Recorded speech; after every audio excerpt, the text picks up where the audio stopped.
Before we start exploring your meaning in life, we need to get in the proper state of mind.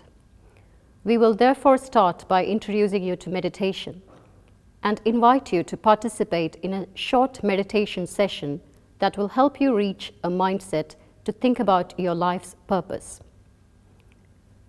I fully realize that meditation might come across as strange. I remember that during my engineering studies, I made the wrong, in retrospect, judgment against meditation. I thought that only people without connection to the real world practiced meditation. However, as a consultant, I had the chance to interact with many executives, and to my surprise, many of them practiced some sort of meditation.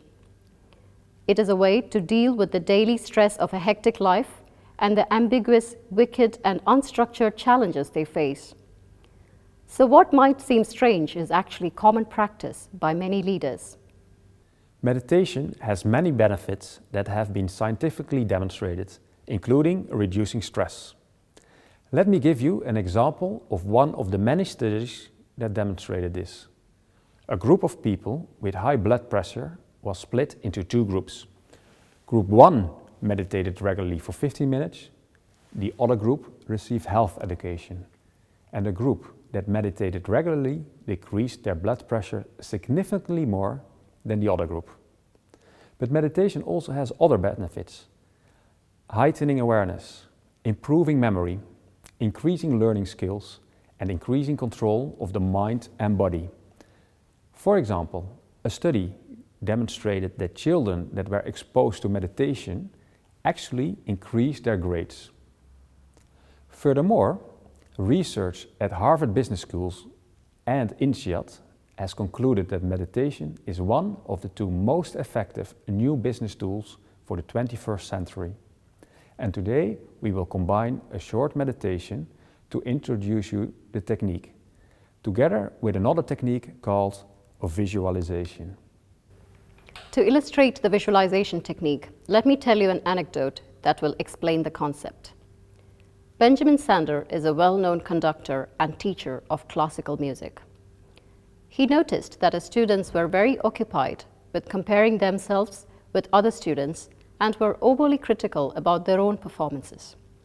He noticed that this behavior actually diminished their performance and drowned out the music, as he put it. He therefore did the following.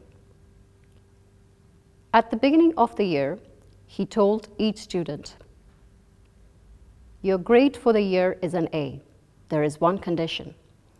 You have to write me a letter at the date of the end of the course, several months later, which starts with, 'Dear Mr. Sander, I got an A because.'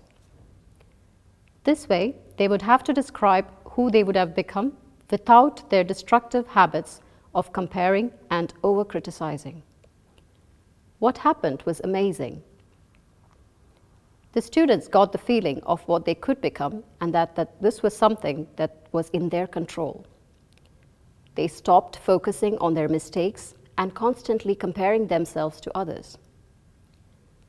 The result was that Sander saw his students learn more than they had ever done before.